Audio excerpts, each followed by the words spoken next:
Being a wife does not mean that you have to lose your identity.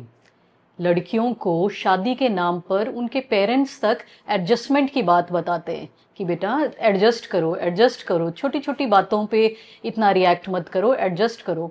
But आप बताओ adjustment है क्या? 90% of the people do not mean कि adjustment आखिर है क्या। एडजस्टमेंट का एक्चुअल मतलब है क्या?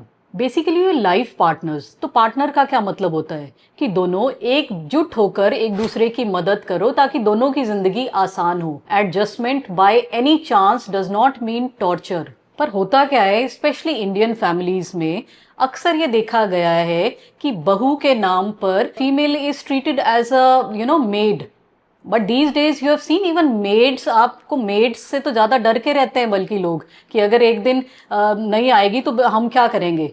तो मेड्स का आपको इतना डर है, और जो आपकी फैमिली मेंबर है, जो आपके जिसकी नींव से आपका घर चल रहा है, उसको यू आर इल ट्रीटिंग।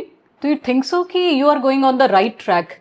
आप सारे लोग खाना खाने बैठ जाते हैं, you don't have this decency also to ask कि हमारे साथ बैठ के खाना खा लो, या तुमने खाना खाया कि नहीं।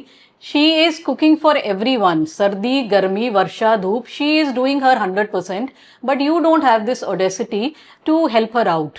आई am not saying this happens in every family, there are so many families जहाँ पे एक्चुअली एडजस्ट किया जाता है, वो इक्वल ट्रीटमेंट दी जाती है एक औरत को भी। अगर शादी वाकई एडजस्टमेंट, जो हमने पीछे डिस्कस किया एडजस्टमेंट होती क्या है, उस तरह से चलेगी तो वाकई everyone will like to Mary.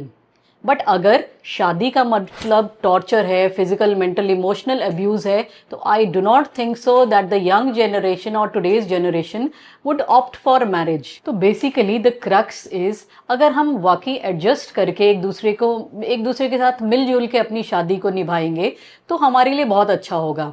हम अपने एक हैप्पी मैरिड लाइफ तो जिएंगे ही जिएंगे, but at the same time औरत घर की लक्ष्मी है, अगर वो खुश रहेगी तो naturally you will have success and prosperity in life. But on the other way round, अगर आप उसको टॉर्चर करेंगे, उसको रुलाएंगे, उसको emotionally mentally and physically abuse करेंगे, तो आप खुद देख लो, आप एक तो आपकी शादी भी ठीक नहीं चलेगी, and at the same time you will have a downfall in your life. तो नाउ चॉइस इज योर्स। अब आप बताओ, आपकी क्या राय है?